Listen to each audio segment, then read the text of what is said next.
There's always something magical about when the holidays finally roll around. You can really tell that people love this season because they start making it earlier and earlier every year. I think I started seeing Christmas programs creep onto TV and online spaces around Halloween this year, so, that's always nice. Though I've been lucky enough that, at the time of the writing, I haven't heard the dreaded Mariah sing her siren songs through the night, luring in would-be suitors and soccer moms to the various stores for gifts. Regardless of whatever you celebrate, though, I think that a lot of people feel that same connection to this time of year. Even though I get a good punch to the kidneys with a bit of seasonal depression, I still do appreciate how the season feels. Being able to spend some quality time with friends or family, or even just a nice cozy night with a big blanket on a cold evening, there's a definite energy that other parts of the year just can't quite match. For me personally, the feeling of the holidays is always accented by watching holiday specials on TV. Special episodes of popular TV shows at the time, or even dedicated one-off programs specifically made for that time of the year. On the more classic side, something like the original Grinch animation from 1966 that used to play all the time on Cartoon Network. I think I've still got all the lyrics to You're a Mean One ingrained into my psyche after all this time. Though the one that always made me feel the holiday cheer the most was Olive the Other Reindeer. I know it isn't the most popular choice, it isn't the greatest looking with its character designs, but I always loved it. I love the voice actors in it, I love the songs a lot, and I've come to appreciate a lot more of the jokes as I've grown older. It's a special that's grown on me the more that I've seen it, and I don't think any holiday season is complete until I've watched it at least once. Shameless plug, but seriously, go watch all of it, it's genuinely great. I think that for a lot of people, one of the more famous holiday specials/movies is The Muppets Christmas Carol. It's a great retelling of a classic story with so much charm and heart, thanks to the little silly felt fellas. If you've never seen this one, you really, really should. It's such a classic that even trying to describe it wouldn't do it any justice. But why did I bring up the Muppets, you ask? Well, there's another Christmas special that released just 2 years later, one also using talking, anthropomorphic animal puppets. They're closing up their minds! One that lacks the intentional heart and comedy and replaces it with attempted Christian values and lessons. Since we don't have closed up minds anymore, we can see God showing love for us every day. One that wants to be so beloved yet creates an uncomfortable and often disturbing atmosphere with the way the characters act. Name the town where Jesus was born, soldier. Bethlehem, sir! This is the Missionary Mice Adventures True Christmas. Though before I get any further, I promise that none of this will be bashing on any religion or beliefs at all. Though I'm not a religious person myself, I have no qualms with anything anyone believes. This will largely just be riffing on the contents of this holiday special and nothing more, I assure you. The special is just... There's layers to it. There's so many things in this 20-minute video that have questionable meaning and intention. At the surface, it's meant to impart the values of the creator's faith towards children and who maybe don't take the holiday season quite as spiritually as they do. And there's nothing wrong with that. Collective faith like that brings people together around the holiday season just as much as a nice drunken eggnog bowl. But it's the way that this is written and performed that just makes it so unique that I had to share it with everyone. Even just trying to find out more about this special, I can't find that much. It's an enigma that some friends found it and shared it with me to begin with. Even the channel that has the upload of the entire special only has around 500 views on the video itself. I doubt that the mice got too far with their reach, probably not even outside the church that they likely showed this at. So, tonight, I hope you'll join me hand in hand around the fire as we watch a different type of Christmas special. One with baseball bats, singing, pigeons, and a militaristic rat. Happy holidays, everyone.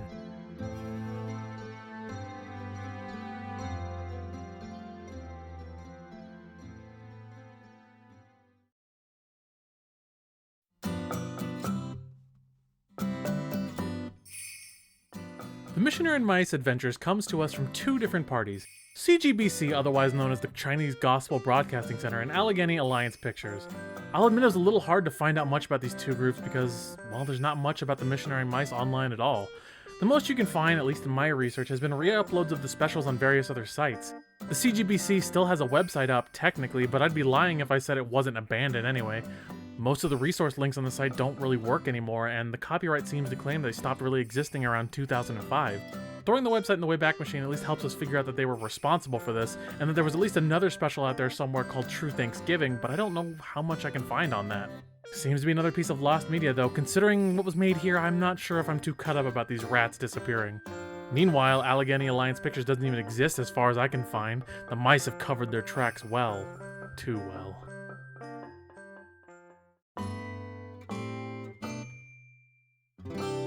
Our beautiful story begins with some of the most generic possible holiday music playing over the logos of the CGBC and Allegheny Alliance Pictures.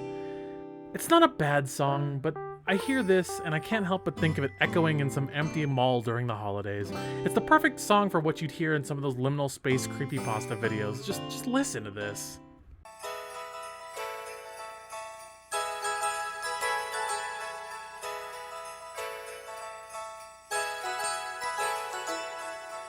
It's nice that they set the tone with an unsettling, generic enough song to make you feel perfectly uncomfortable for the horrors to come.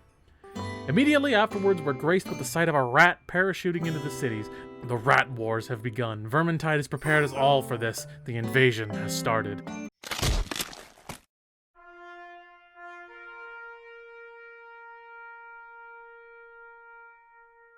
Never mind. The rats have no coordination where they land, and they've all been folded like an omelet. The main story here is that there's these 3 kids that the titular missionary mice are spying on. Yes, I know how that sentence sounds, and I hate saying it as much as you hate hearing it, but we all have to live with that now. BT, the hat mouse, and Rebecca, the girl mouse, have supposedly found 3 children who are closing their minds off to the concept of Christmas. At least that's what BT says. We're shown this footage of them looking through binoculars, and instead of letting the kids say the lines that they're actively saying in the footage, BT translates what the muffled dialogue is supposed to be. Tell me, what are they saying? This younger boy is saying Christmas is silly. Oh no, let me see. As you can tell, there's this weird attempt at making these mice have some sort of militaristic or mission-type presence. But the idea that these rats can just show up where they're needed to help children at any moment in time is a horrifying thought. It's bad enough living in a city like this and likely being no further than 5 feet away from a small army of rodents as is. I don't think anyone wants to imagine them airdropping in to teach you about the true meaning of Christmas, too. Rabies delivery! Also, did you know that Jesus died so you can get an iPod in your stocking? Also, these must be the greatest quantum binoculars ever, because how the fuck do you get a view of the blonde girl walking up from behind where the other 2 kids were sitting? The missionary mice must have the backing of all the world governments and have access to the greatest technology in the world. You've heard of Foxhound in Metal Gear? They've got nothing on the missionary mice. So the mice move in and try to help the kids change their mind about Christmas, and Give me the bat, BT. you know, I've heard some threatening lines in my day, but listening to a talking rat that was just spying on children to ask for a bat while sneaking up on them probably takes the cake. Good plan, Rebecca. That'll definitely get their attention and not make them think someone's about to come and mug them. So, of course, the kids point out the fact that the mouse is wearing clothing and not the fact that, 1, he whistled without moving his mouth, which honestly is a pretty good party trick, I'm not gonna lie, and 2, he was standing on 2 legs moving towards them and waving them down. What? I dread to think on the reality of this world if anthro mice and talking animals are the norm, and they all look like this. But at least it's probably realistic for how anthro rodents would probably be run down living in an actual big city. You ever see how rats look like in actual cities? They're horrifying. He's got a sore arm from trying to get you guys to move, which you did not. So can we please go now? We only have half an hour, and the clock is ticking. BT, why on earth would they follow you? The little girl literally screamed, you can't just say that you only have a half hour and don't explain what you intend to do with these kids! Already you can tell that there's sort of a strange sequence of events going on with this story. Things that only really take a few seconds to go, What? and maybe, just maybe, consider what you're showing here. It might not be in your best interest to show kids accepting an offer to follow strange rodents just because they ask you to come along. You know, at least the little girl having a slight pushback and asking where they're going was a nice touch. Go where? To celebrate. Rebecca continues to have the most threatening aura of any fictional character I've ever seen. If you put Rebecca, Doomguy, and Dio in the same room together, the other 2 would shrivel in fear as she says she's got something she wants to celebrate with them. Also, yeah, the kids just accept what BT and Rebecca say and just follow them without much question other than, go where? This is really showing a wonderful example to children that it's okay to listen to the funny talking animals when they say they won't hurt you. Wait, wasn't that the plot of Five Nights at Freddy's? In any case, the kids chase after BT and Rebecca, and as they fight rigor mortis around the back of this church. Don't question it, don't think about where you're going, just follow the funny mice. Follow the funny mice or become batting practice for Rebecca. As they enter the fun dungeon of the missionary mice, we're treated to yet another rendition of the starting song from before and a very nicely decorated church basement. The mice continue to dance, and we see that poor BT's legs no longer work after he shattered his spinal column on the parachute down. Rest in peace, BT. May he find the perfect mouse wheelchair for his future missions. This poor girl looks genuinely upset and uncomfortable, and I don't think it's part of the act. You'll see later on, but they really put this one girl front and center for most of the special, and she does not look remotely happy for most of the time. We also see a third mouse enter the fray as he sits up on top of the shelf, his tired and sagging eyes. Man, I have never once related to a character more than this little dude here. I feel you, man. No amount of melatonin has helped me get enough sleep at night either. In the Missionary Mice's little cubby hole here, we're introduced to the full cast of rodent regulars. Rebecca D. Mouse is a singer and big fan of baseball, hence her doing her best Negan impression as she walked up. And Vinny, my spirit animal here, is apparently very shy, but he loves teaching people about kindness. Also, he's lactose intolerant, so they probably use him as tear gas on some of their holy infiltration missions. I have this reaction to cheese. Hey, Vinny, why don't you turn off the music?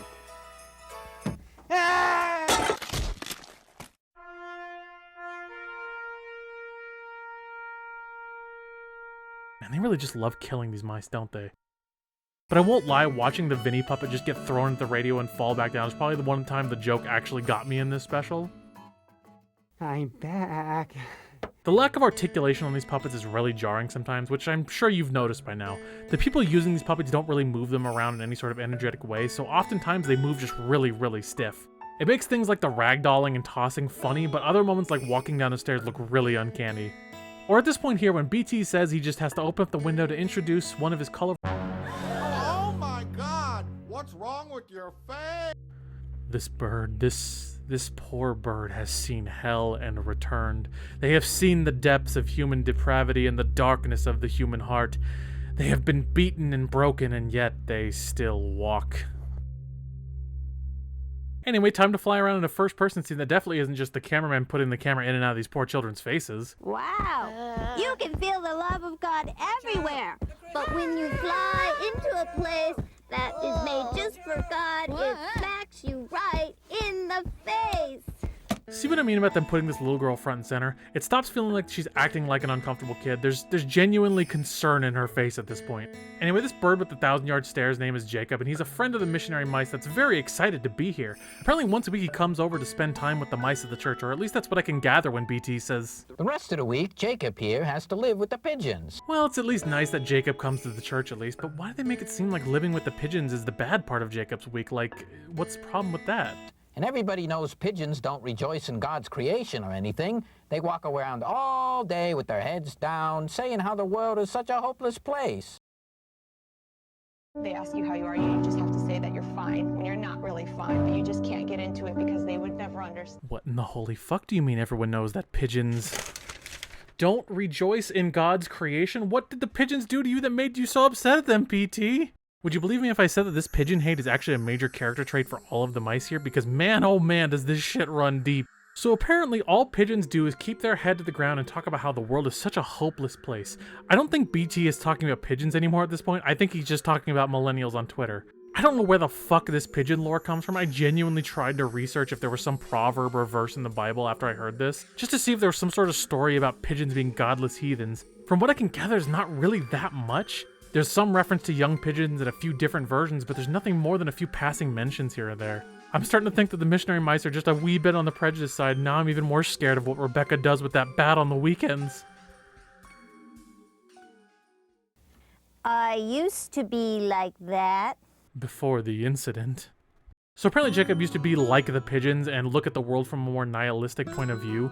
We see in the little flashback part of the story of him flying to the city where he's complaining about how tired he is and how far the city is from where he was living in the surrounding country areas. Man, if simply talking about how tired you are after flying a long distance is grounds for being called a closed-minded heathen, then I guess every shitty stand-up comic that does a "boy, my arms are tired" joke is going to burn in hell. Thanks, Satan. But it's okay, Jacob was saved by the power of Rebecca's beautiful singing voice in the park. That's not a joke. This whole flashback sequence is about how Jacob begins to see the true meaning of life and God thanks to how lovely Rebecca's singing voice is. The singer they got for this scene is lovely, so I'll give them credit for that. Though let's be honest, it's probably just a recording they took and put in the video. But man, there is something really uncanny seeing this slowed down footage with this specific song over it. It feels like Rebecca's lamenting about her life and some unseen force dictating it rather than it being something uplifting.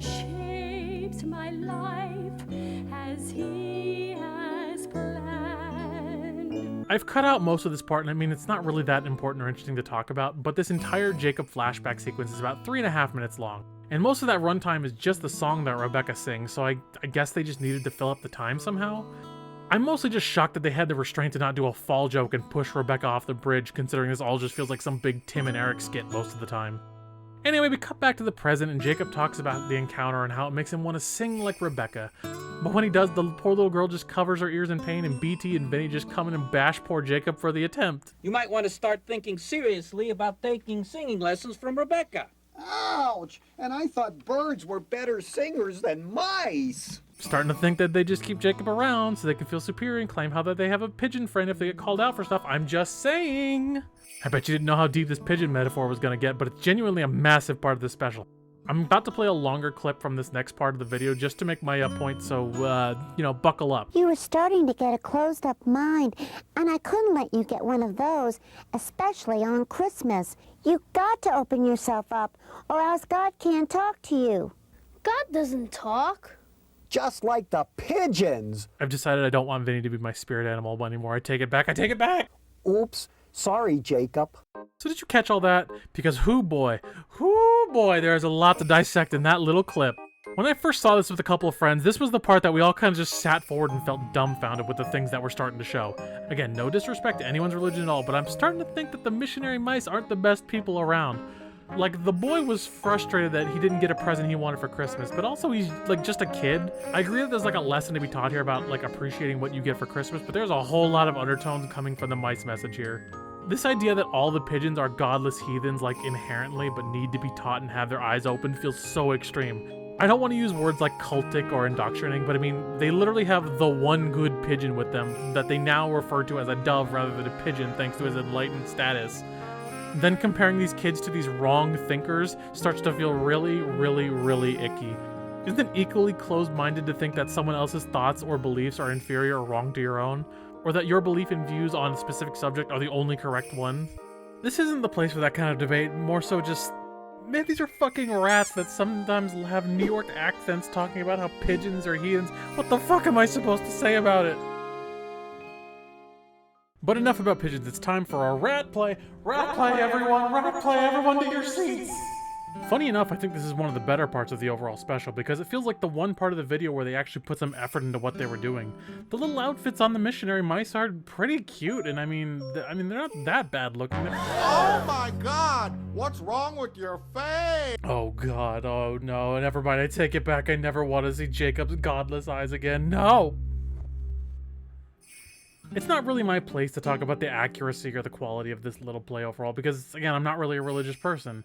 All the characters have at least one decent, funny line or interaction, and the way that they make the puppets move here feel more lively than before. That said, I do have one little question, one really important thing to ask about before we move on to the rest of the show. So, like, did the rat Mother Mary give birth to the rat Jesus, or was it like a normal human Jesus, or like what the hell, what's going on there? Rebecca ties this whole play into how, on the birth of the baby Jesus, God gave a gift to the whole world of eternal life and his love. But, of course, something so grand of a concept like this is probably going to get lost on younger kids, so the little girl asks what God's love is like, and BT, the absolute wrecking ball that he is, gives an absolute banger of an answer. This is my rule of thumb. Think of the person who loves you the most. Okay? You got somebody? Now God loves you even more than that person does. That's right, kids. Your mom and your dad, your sibling, nah, they don't love you as much as the big G up in the sky does, and they'll never reach that same level as much as they try. Make sure that you tell them that next time you get in a fight with your parents. I'm sure they'll go over wonderfully.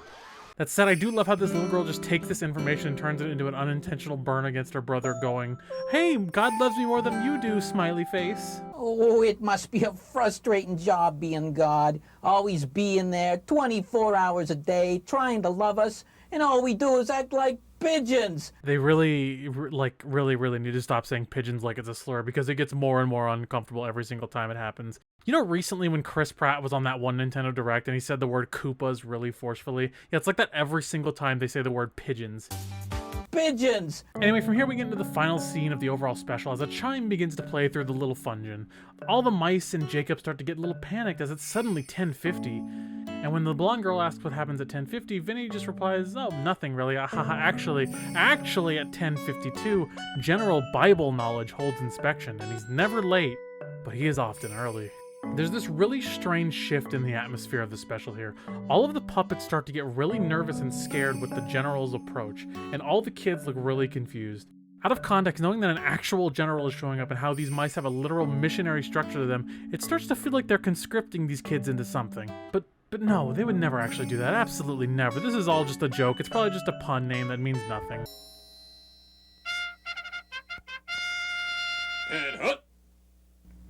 He's General Bible Knowledge, and he's come to let you know that the more you learn your Bible, the more you spiritually grow. Fucking Nigel Thornberry looking ass. So the final member of our little rat brigade is General Bible Knowledge, a ratlet with an imposing presence of a bear, apparently. This little guy is the epitome of walk softly and carry a big stick, and I'm starting to worry about what he does to the other mice when no one else is around. The puppeteers are literally making sure each of the puppet characters is shaking when he's walking by. At least the kids are hamming it up. Most of them look like they're trying not to bust out into a laugh at this point. The general's main purpose here is to bark out some Bible question towards one of them, and the way that BT answers, I mean, he practically screams it out like he's terrified what will happen to him if he's wrong. Luke chapter 2, verse 4. The rest of the characters have strange responses to how the general questions them too. Rebecca is really reserved and careful about how she responds. Eventually, Vinny, the fuck-up that he is, fumbles a question and it falls upon the little girl to suddenly answer it. And again, you can see how she's just trying not to bust up laughing and seriously answer this Tim Curry wannabe rat. Wow. She even takes the chance to rub that into her brother's face again, that this little Gestapo virgin... She even takes the chance to rub it in her brother's face that this little Gestapo vermin thought she was perfect for his army. And honestly, it's fair, it's funny watching this little girl be a little shit. Even funnier when the general turns around and goes, "What was that, soldier?" Merry Christmas, sir. And actually got another fucking laugh out of me. Fuck you, missionary mice, for being funny. With that, the general is pleased with his happily volunteered recruits and decides to give them a Christmas present. You know, when the special starts out with kids complaining that their presents aren't great and the holiday was silly before that, clearly this should be the big moment that changes it all around, right? Give them a gift that they'll really love, something that will make them appreciate the holiday.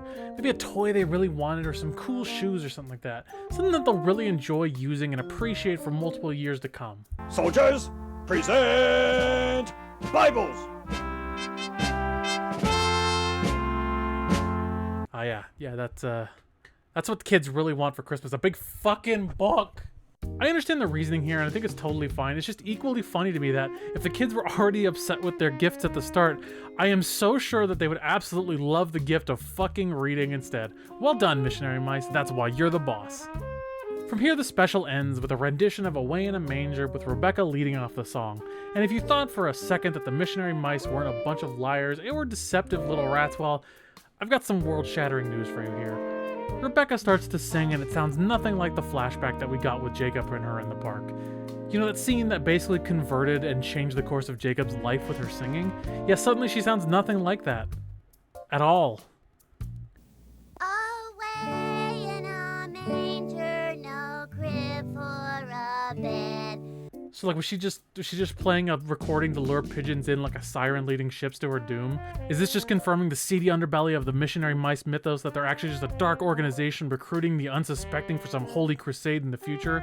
As the singing continues, we fade out of the little church basement, a star magically appears behind the kids, and we cut back to the generic liminal space Christmas music. And with that, the missionary mice are dead forever, never to be heard from again. What's that, Christmas card from the general? Nope, by next assignment. Oh! Hey there, thank you so much for stopping by and watching my little Christmas special. It means a lot to me. Again, no disrespect or hate towards any religion or even the people that made this. It was just a lot of fun to poke fun at and, see the little crazy stuff in the special. Also, I sound a little different now because I'm recording this after I'm editing and I'm a little sick. Yay! But hey, feel free to watch some of my other stuff. Feel free to subscribe. Follow me on Twitter. I post some memes and updates on there sometimes. So, you never know what you're gonna find. But have a happy holidays. I hope to see you all around my next big project. See ya.